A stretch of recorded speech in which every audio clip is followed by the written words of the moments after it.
Does God want you to be happy? Let's fight. Let's go. What do you got? Does God want you to be joyful? Yes, we all know that one. But some Christians rebound and say, well, maybe God doesn't really care about your happiness. He cares about your holiness. Happiness is in the back burner. True or false? False. Here's my argument. I believe that God wants you to be incredibly happy his way. As a matter of fact, I would argue that holiness is the means to be in God's presence, and God's presence is what brings us life and hope and happiness to the max. God creates Adam and Eve, and he gives them the garden and sex and food and enjoyment and power and dominion as kings and queens to rule as his vice regents with him. That's a happy place to be. But then we sin and we're kicked out of the garden, and it's through the process of becoming holy that we can enter back into God's presence, a place of happiness and joy. Does God want you to be happy? Absolutely, but he wants you to be happy his way. Who here has ever posted something on social media or said something stupid that you look back and you were embarrassed by later? That's good news. You know why? Because that means you're growing. Congratulations. You are not who you used to be. If you didn't put your hand up just now and you're honest about it, you've plateaued and you're no longer growing. I'm so sorry for you. For those of the rest of us who make mistakes and recognize it, that means we're on an upward trajectory, which is good news. The problem with that is this. If we are growing, that implies that we haven't arrived, which means that you and I are a really bad resource to know what truth and authority looks like for how to make us happy. You ever change your mind on what's going to satisfy your soul? If you have, that implies that you actually don't know what's best for you, which means you need to find someone else to fill you in on how to be ultimately happy with your life. My authority is in Jesus Christ. The world does it several ways. I want to first criticize how Christians often do this. Most of us, if we're honest, pretend to be happy. We show up to church, hey, how are you? I'm great. The words come out before you can even think. Are you great? Have you had a great week? Are you really great?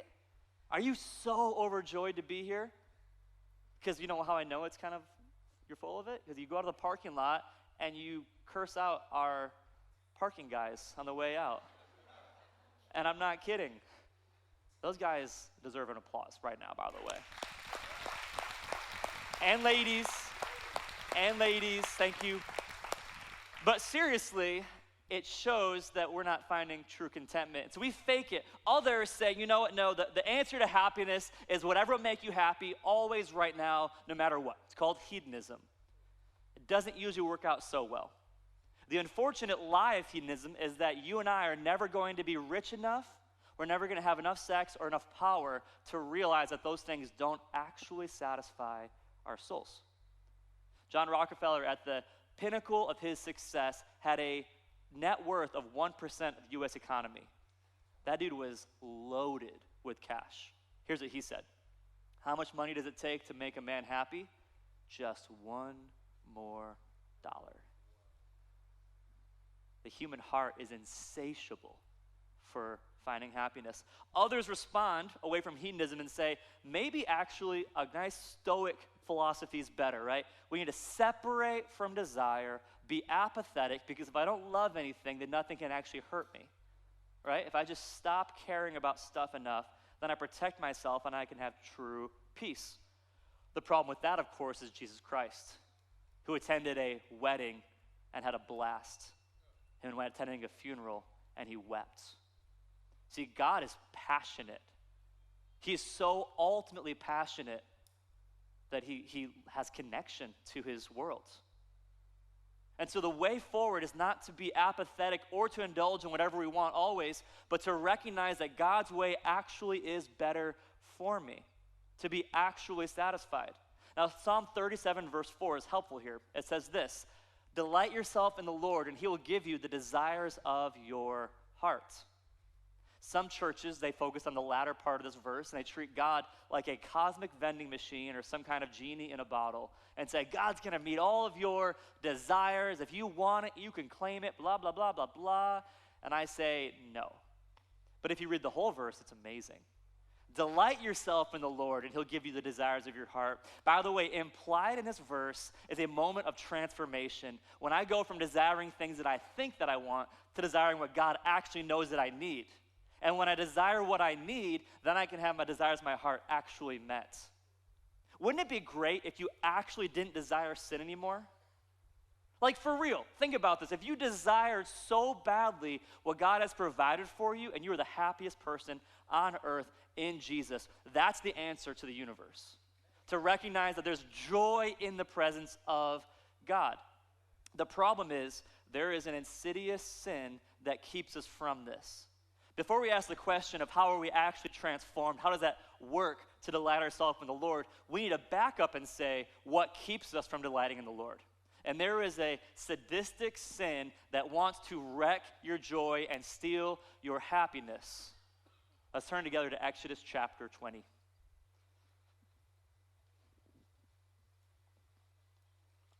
For those of you that are not familiar with the Bible, Exodus 20 is a passage. It's got the Big Ten in it, 10 Commandments.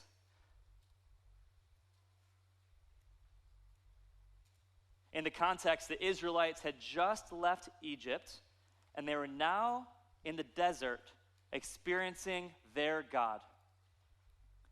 Yahweh Elohim, Yahweh their God, had brought them out of slavery into the desert, and he met them at Mount Sinai.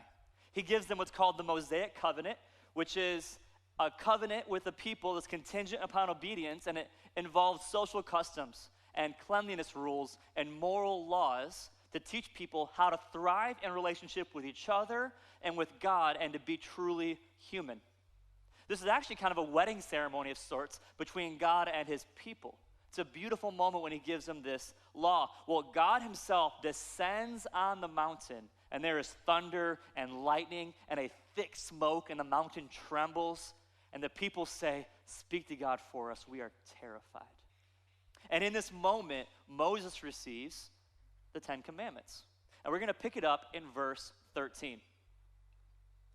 You shall not murder. Okay, good. We want to have healthy, thriving communities. You shall not commit adultery. We are pro-family. You shall not steal. We want a thriving economy. I'm good so far. You shall not bear false witness against your neighbor. Don't lie. We seek justice and truth. You shall not covet your neighbor's house. Interesting. You shall not covet your neighbor's wife, or his male servant, or his female servant, or his ox, or his donkey, or anything that is your neighbor's. This is interesting, isn't it? I understand adultery and all these things, but coveting.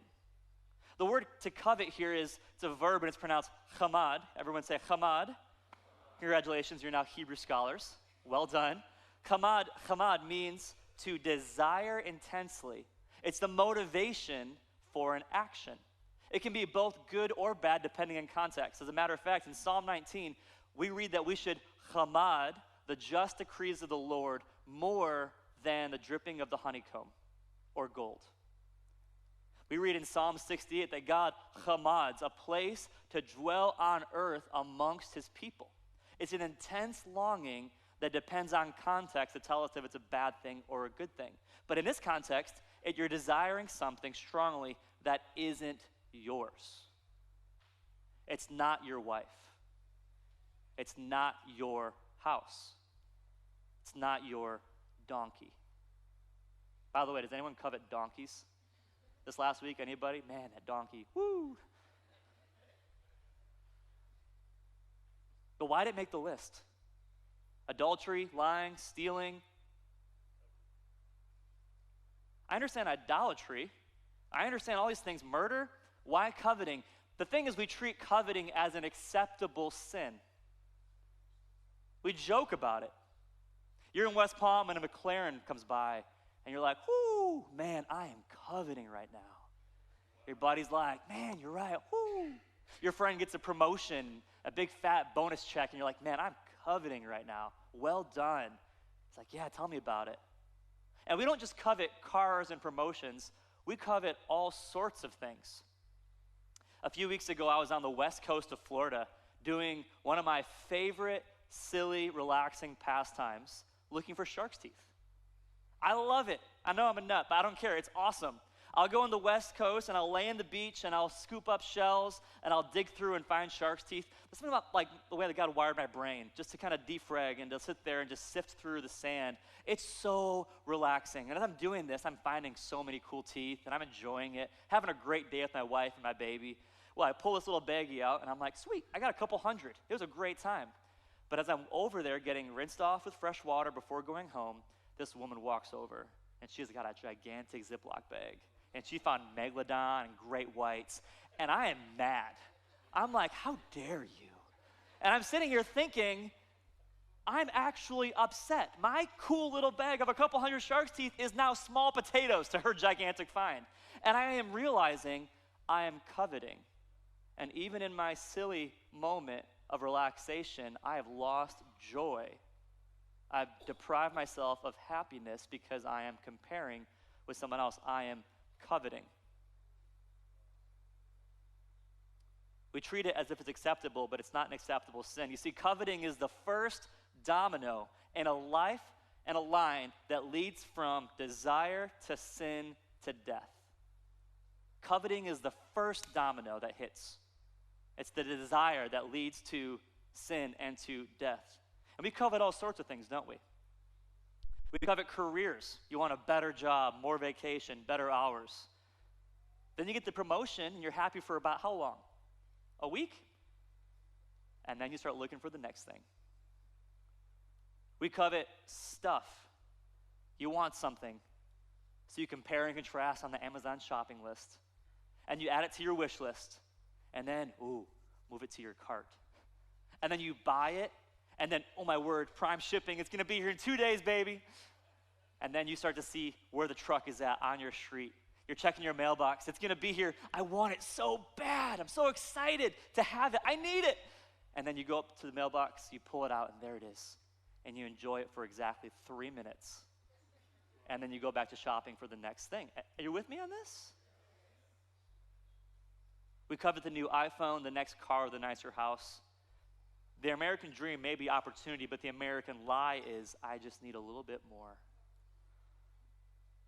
Do you know the third or fourth post on Instagram is an advertisement? Don't look now, but it is. Picture a puppy, political post, your friend's pregnant, advertisement. New mustache trimmer, you need it. Okay. Post, post, post, ad. Post, post, post, ad. And what happens is, as you sit there at your low point, being bored and lonely and tired, you're comparing yourself with people who are at their high point on vacation, are pregnant, are celebrating, and you begin to think, I'm not enough. And then mingled in every third or fourth post is an advertisement telling you that you're not enough, that you need something to make you happy. And we begin to have this discontentment seed into our hearts. By the way, if it's free, you're the product. People are getting money to have you look at their things and to covet and feel empty. We covet ease. I love to have an easier time paying my bills. We covet new skills. Man, that person, they're so good at a new language. I wish I had an easier time in school. We covet people who get pregnant easier than we do. My wife and I walked through that one for a while. We covet a person's body. Maybe you want more hair. Maybe you want less hair. Maybe you want more hair in the right spot. You know what I'm saying? Maybe you covet someone's physique or their athleticism and their clothing or their style or their shoes. Pastors covet.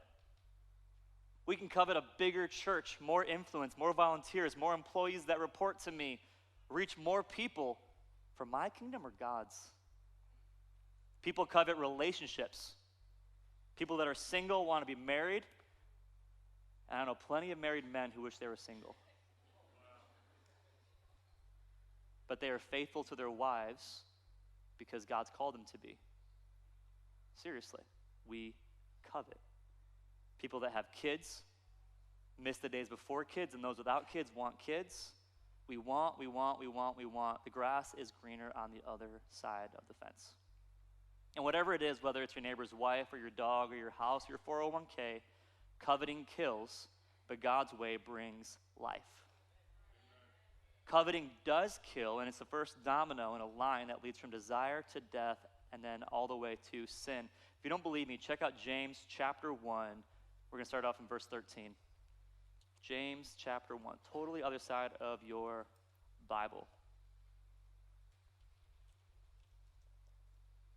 Coveting is the first domino in a line that leads from desire to sin and then to death. James 1, verse 13. Let's jump in together. Let no one say when he is tempted, I am being tempted by God. For God cannot be tempted with evil, and he himself tempts no one. That's good news, isn't it, church? When you're tempted with sin, it's not coming from God.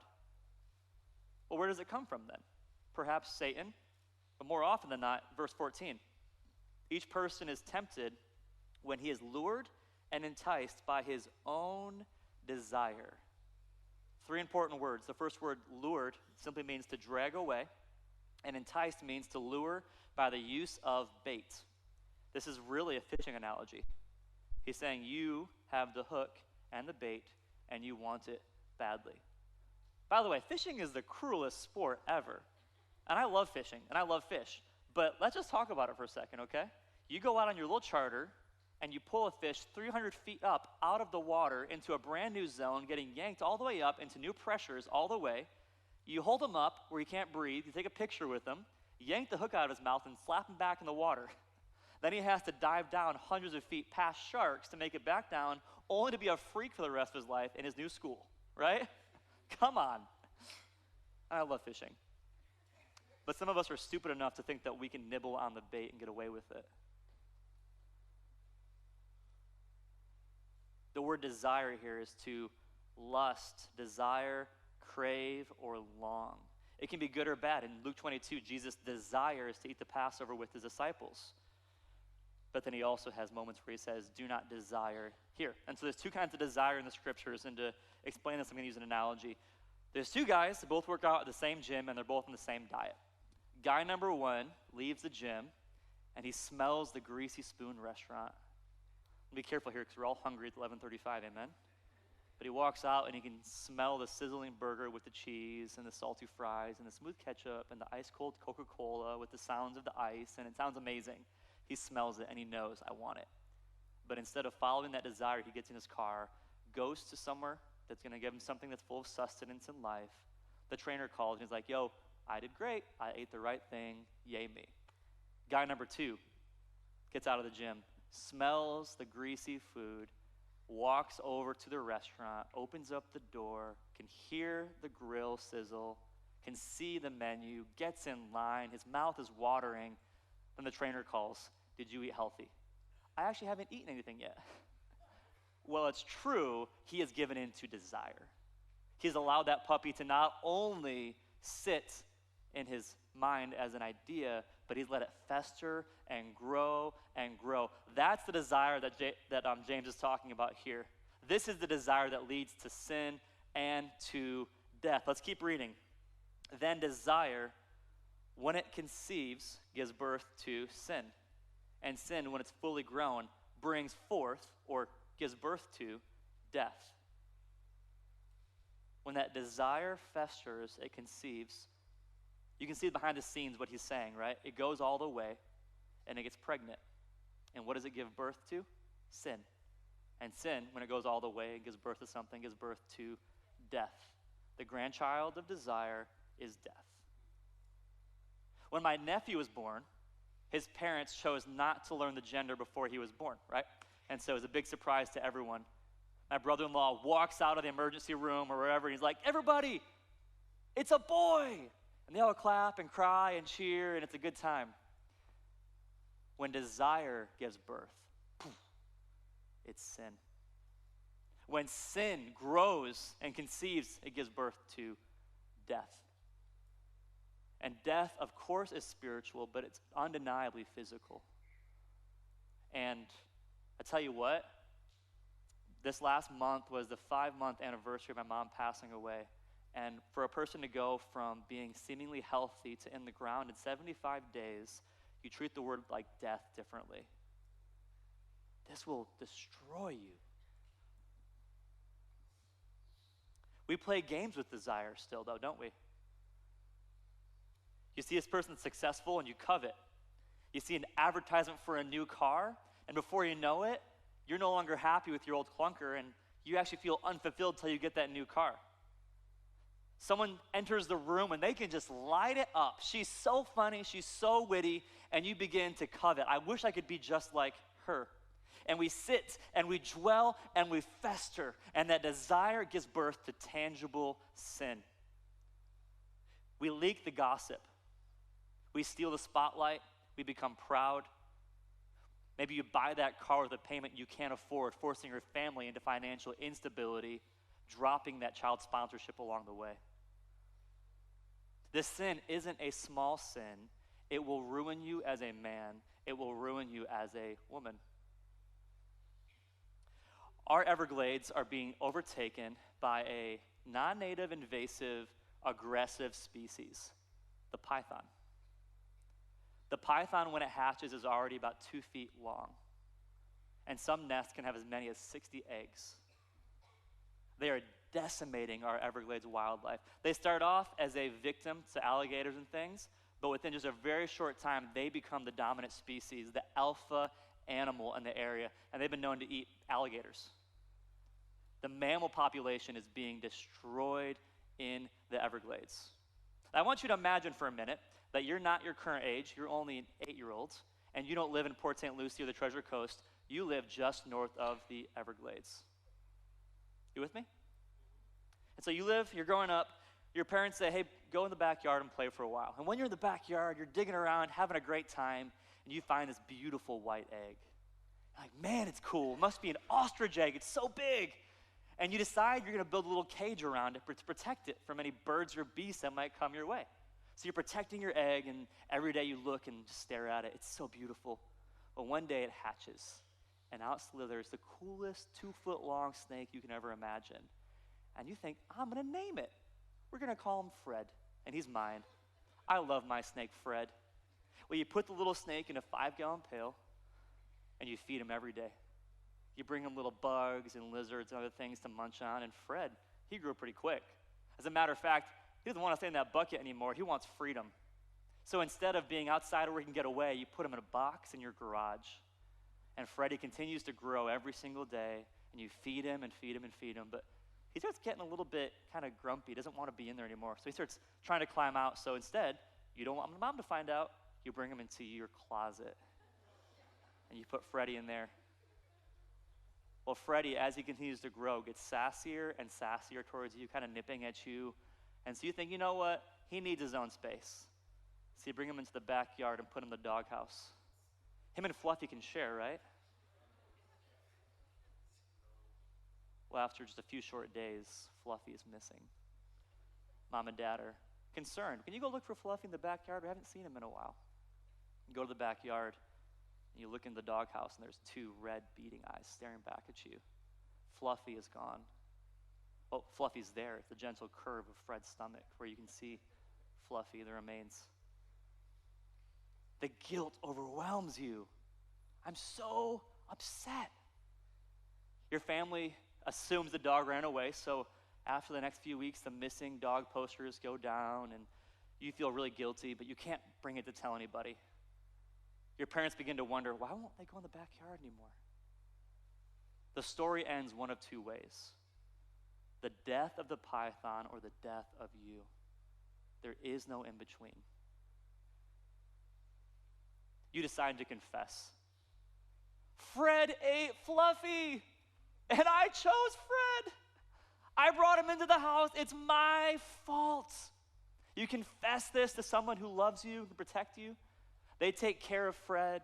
He's gone, and you begin to realign your desires the way that God intended. You see, when desire is not dealt with, it grows into sin, which grows into death.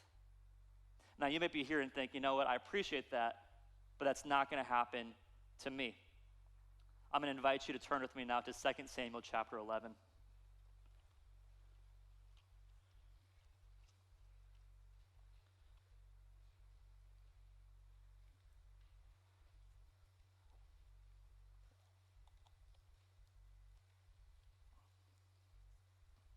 For those of you that are newer to the scriptures, this is a really depressing passage. King David, the giant killer, the man after God's own heart, makes one of his biggest mistakes that eventually splits his kingdom in half. And it all started with a rooftop and a woman. Let's start off from verse 1. In the spring of the year, the time when kings go out to battle, David sent Joab and his servants with him, and all Israel.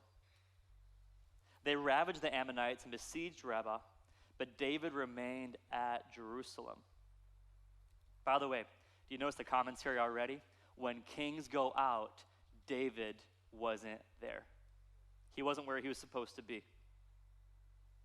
Verse 2, it happened late one afternoon when David arose from his couch and was walking in the roof of the king's house that he saw from the roof a woman bathing, and the woman was very, very beautiful.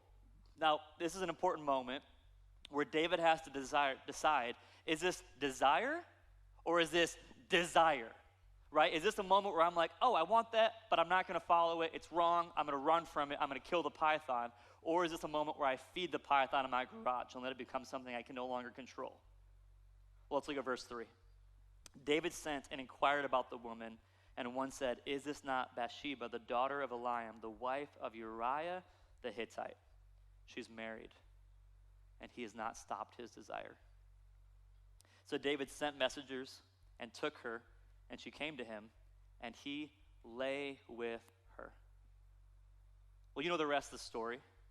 After having sex, she gets pregnant, but she's married, and so David tries to cover up his sin with a lie. And he invites her husband, Uriah, back from war to come and lay with his wife, hoping that when he sleeps with her, he'll pawn it off as his own kid when Bathsheba is pregnant, and he'll find out. Well, Uriah is a man of honor.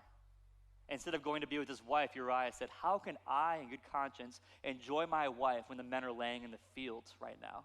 And he decided to stand guard at the gate and say, I'm not going to go with my wife. Well, David's little lie is foiled.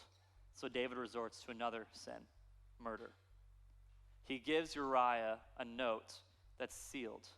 Little does Uriah know that it's his own death warrant on that note.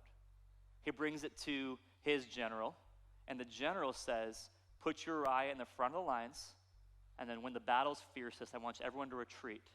And Uriah will be caught off guard, and he'll be killed. Murder in disguise. Well, it happens just like that. And then David marries Bathsheba, and bad days are ahead. Because Nathan calls David out, the prophet, and it's the beginning of the end of David's unified reign. His child dies, and many other lives are ravaged because of his sin. The kingdom eventually splits, and his kids continue the freak show.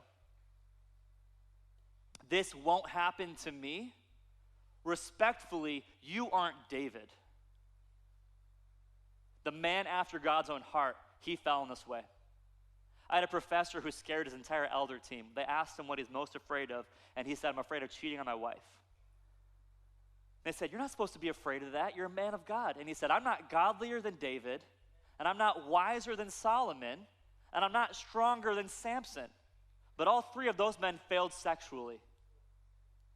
Church, this can happen to anybody. This is why Paul in Colossians chapter 3 says with so much passion, put to death what is earthly in you. Sexual morality, impurity, passion, evil desire, and covetousness, which is idolatry. Put coveting to death before it kills you. By the way, Jesus feels the exact same way. In Matthew chapter 5, he says this, you have heard that it was said, you shall not commit adultery. But I say to you that everyone who looks at a woman with lustful intent has already committed adultery with her in his heart. By the way, that word lustful is epithumia. It's the same word that's used for desire in James chapter 1. Whoever has a deep desire and looks with desire at a woman commits adultery. And here's the response. If your right eye causes you to sin, tear it out and throw it away. It's better that you lose one of your members than your whole body be thrown into hell. Jesus doesn't play games with broken desire. He says, fight it. Fight that desire. It's clearly a metaphor. We don't want to walk around with eyes out or legs cut off or hands chopped off. But we cannot miss the seriousness of his statement. We don't play games with sin. We need to kill the python of lust, of coveting, of broken desire. And we need to take drastic measures to kill that sin. Coveting kills, but God's way brings life. Now we need to pause for a minute because this could turn into a legalistic sin-hunting sermon really fast. And that's not the point of what I'm trying to do at all today. Because the good news is that God brings hope in the midst of our dumb life. We make mistakes, and God is really good at manipulating evil for good. Look at Matthew chapter 1 with me. This is the lineage of Abraham to Jesus. Matthew's trying to prove that Jesus is the blessed seed of Abraham, and he's the son of the Davidic king, King David. But in the genealogy, we read this. And Jesse is the father of David, the king. And David was the father of Solomon by the wife of Uriah. Look at that shade that's thrown here. Do you see that? It doesn't even say by Bathsheba. It's the wife of Uriah. Woo! But here's the good news. God used even that brokenness of sin to bring about the Messiah. There are some really shady figures in there. You can go look and do some background history. Abraham had several wives and had issues of his own. Jacob had his own issues, several wives, and a lot of sin and lying and deceit. Judah, that's a passage we never preach on. It's a real downer, really gross. But guess what? They all make the lineage down to King Jesus. God is not afraid of using our mess to make it into something beautiful. So if you're here today and you're like, I've messed up, guess what? There's good news in the gospel of Jesus. Like really good news. The darkest moment in all of history was the crucifixion of Jesus. But God brought great good out of that sacrifice, and he restored humanity to himself. And so if you're here today and you're like, man, I failed at this and this and this, well, there's good news. The gospel of Jesus is for you. And so live in that good news. Amen. Coveting kills, but God's way brings life. So the question is this: how do we actually change? Like, how do humans change? Because we can't just do behavior modification. That's not going to change your heart. And I tell you what, Christians that are here that are doing behavior modification instead of experiencing transformation, you are the most miserable people on the planet. Here's why. Because you don't have the Spirit of God inside of you where you're actually pursuing the new heart that God's given you to be satisfied in those desires. You're sitting here trying to act good while everyone else around you is having a great time sinning. Because they're enjoying their sin, or true Christians are enjoying the presence of God, but you're stuck not doing either one. That is a miserable place to sit. So how do we actually change where our desires are realigned to follow King Jesus? That's an important question. And there are a lot of good answers. Hearing the gospel. God loves you despite you. Living in community of believers. Serving the Holy Spirit. Great preaching. You can go on and on and on, and these are great things that contribute to our transformation. But because I think coveting is such a unique and deadly sin, I'm going to give you just a few examples, some very simple practices that will set you up for success as you become more and more like Jesus. It's 2 parts, each with 4 different parts underneath that. Part 1 is to turn from, and then part 2 is to turn to. It's essentially repentance. What do we turn from, and how do we turn to? So part 1 is to turn from, and there's 4 parts here. Here we go. First, we confess it to a friend, and we name it. As we turn from coveting, we confess it to a friend, and we name it. Y'all, there are no solo soldiers in Christianity. You might be like, I'm good, I'm safe. My back's against the wall. No one can get me. I'm good. Guess what? You are ineffective for the kingdom of God. You need to have someone that has your 6 where you can move freely as they got your back and you've got theirs. That's what confession is. You make somebody else responsible for your back and you trust someone enough to confess sin. I had a friend do this recently. It was awesome. He's like, hey, I'm coveting X, Y, and Z. I just need to say it. You know what happened to him? He became powerful. He became powerful over that sin because he confessed it, and now we can check up on him, and now we can pray as we pursue freedom together.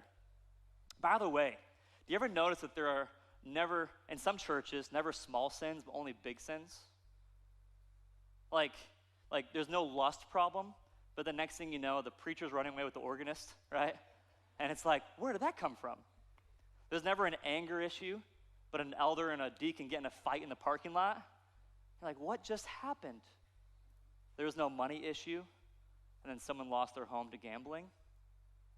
There was no small sins. There was no moment of repentance. We need to become people of confession.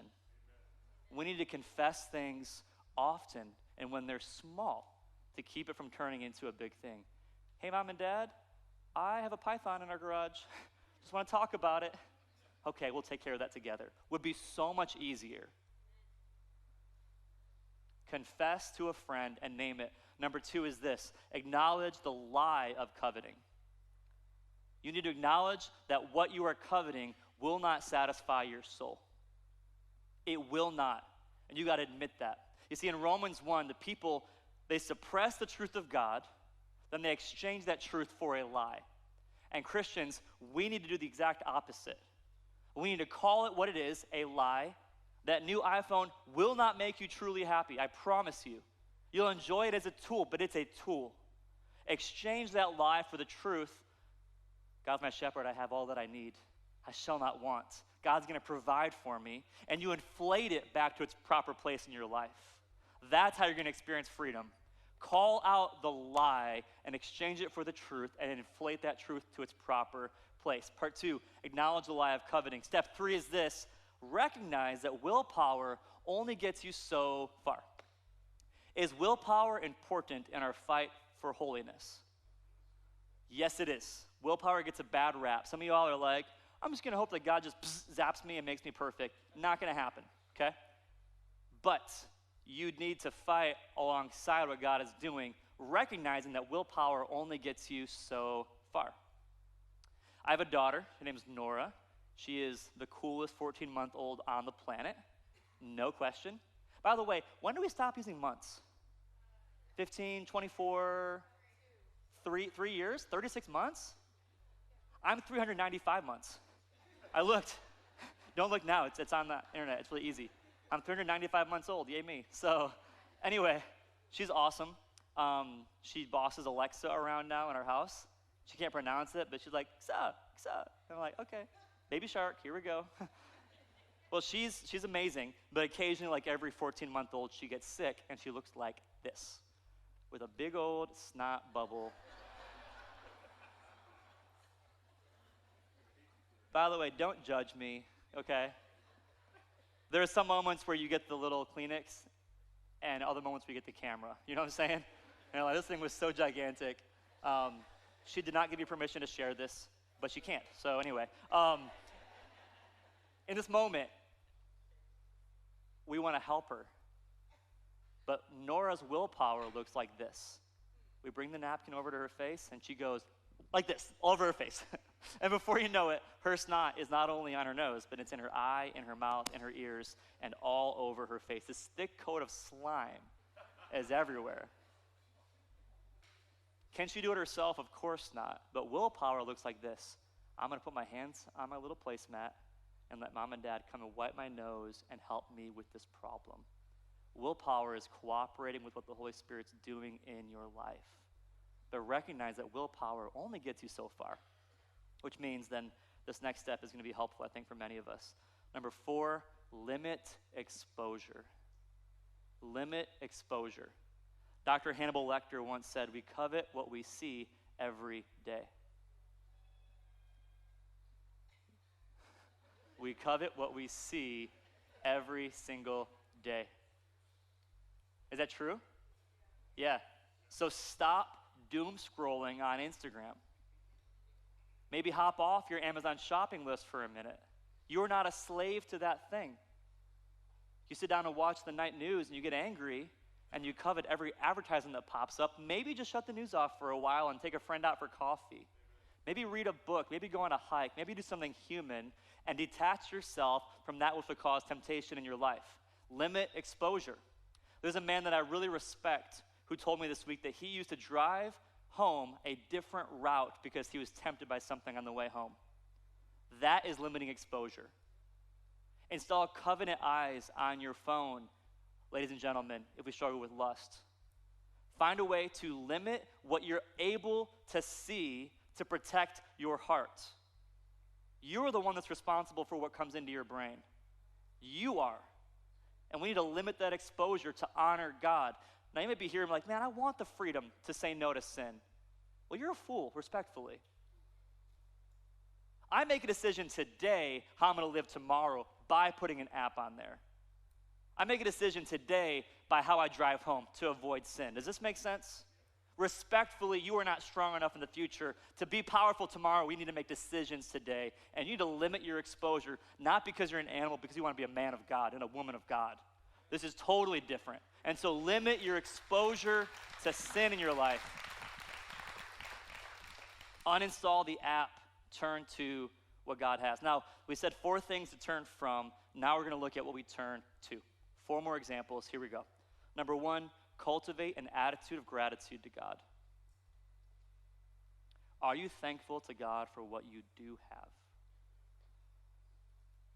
In Psalm 23, the New Living Translation articulates the psalm this way: "The Lord is my shepherd, I have all that I need." That doesn't sound like a person who's miserable, does it? They don't look discontent. Yahweh is my shepherd, I have all that I need. They look wildly content, very happy. If Marie Kondo were to ask, does it spark joy? I have to say no. The Lord's my shepherd, I have all that I need. Jesus is always thanking God in the Gospels. Paul and Silas are in prison, and what are they doing? They're singing hymns to God. In the famous passage in Philippians 4, the moments of anxiety hit, and Paul's recommendation is to ask for what you need and thank God for what you do have. Why? Because there is power in having an attitude of gratitude to God. If you're here and you struggle with coveting, I would encourage you to make a list every day of 10 things that you're thankful for. And whenever you want to covet, just start thanking God again. Here's what I have. Thank you for my family and my friends, my church family. Thank you for my income. Thank you for the soft bed sheets. Thank you for my community of believers. Thank you for, and just start rattling it off. Before you know it, your desire will go down and your gratefulness will go up, and you'll find a deep and abiding happiness in God's presence. By the way, one way to be thankful is to develop what you do have.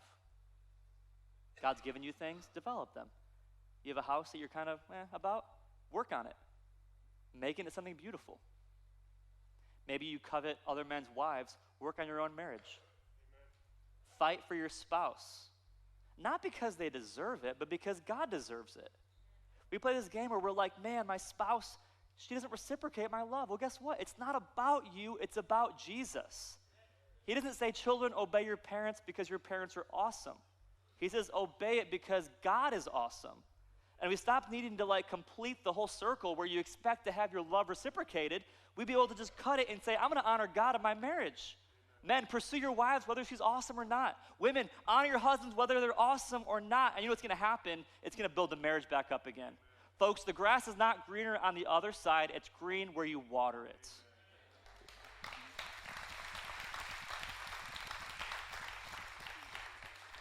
One way to experience gratefulness to God is to work on what you do have and be thankful. Part number 2 is this: trust your good dad. We don't have time to go through it, but in Matthew 7, there's a story about Jesus telling his disciples and the people there about asking for what we need. And Jesus says, imagine a dad whose kid says, hey, can I have some bread? But the dad instead gives him a snake and a stone. He's like, man, that's wild. Even bad fathers know how to give good gifts to their kids. And your heavenly Father knows what you need even before you ask him. The heart that Jesus is trying to imply is that we can trust our good dad to provide. One of the happiest moments in my life was when I was just a kid on the way to Florida. We'd pack all 5 of us in a sedan and drive 24 hours from Michigan to Florida, and you'd be exhausted. My sister and I had a little line, you're not touching me, the whole way.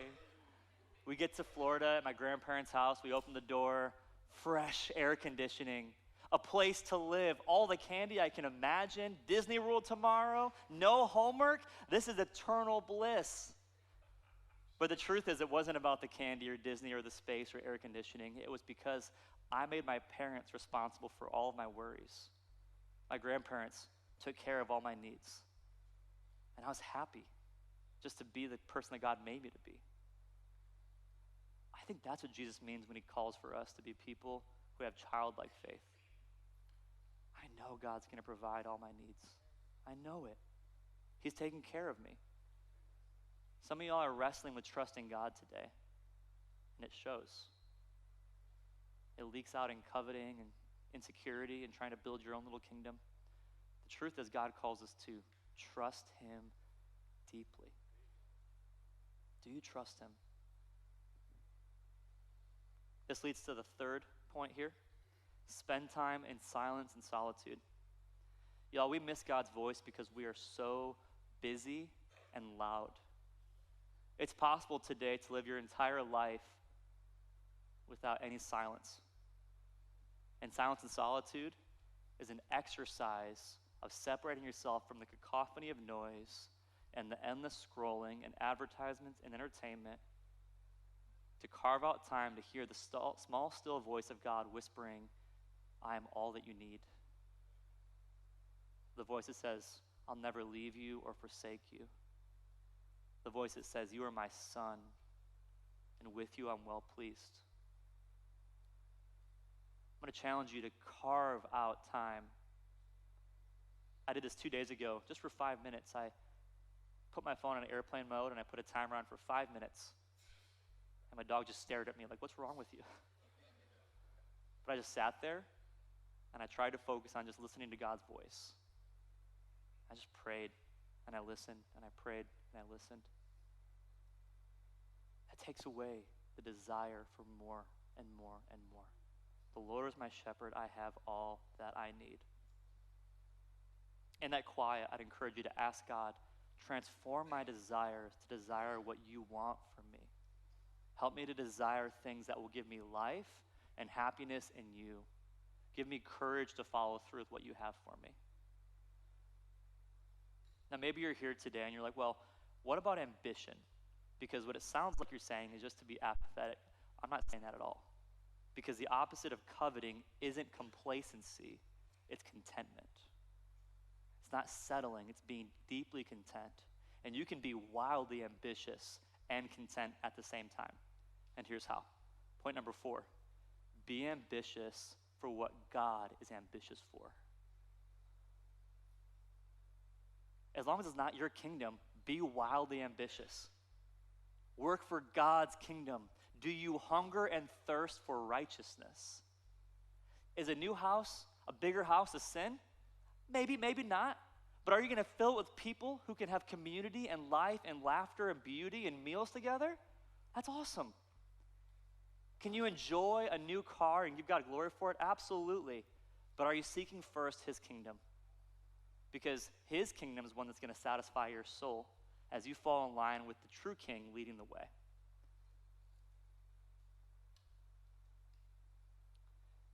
God created us to find happiness in him and in the creation that he made for us. But humans continually go outside those bounds. We need transformation. Coveting kills, but God's way brings life. We need to repent. We need to name the sin to a friend. We need to limit our exposure. We need to spend time in gratitude with your good dad. We need to force moments of silence and solitude and be ambitious for the things of God. We need to develop a genuine, deep trust that God will provide all of my needs. Maybe you're here today and the thing that's getting in the way of trust is a past pain or hurt. I wanted to be happy in God, and then this happened. I challenge you to trust him again. Jesus walked through a life of suffering, but was deeply happy in his Father. Paul and Silas sang hymns in prison. You can find true and meaningful happiness in God regardless of those external circumstances, because the truest circumstances of our identity in Christ is the deepest and truest thing about you. And that can give you great cause for happiness in God. Will you do the hard work of cooperating with the Holy Spirit to root out the python of coveting in your life? Will you delight yourself in the Lord and be totally satisfied in your heart's desire? This is really important. It's important enough for me to risk doing a topical message at a Calvary chapel. This matters, that we realign our desires with what God created for us and submit to Him.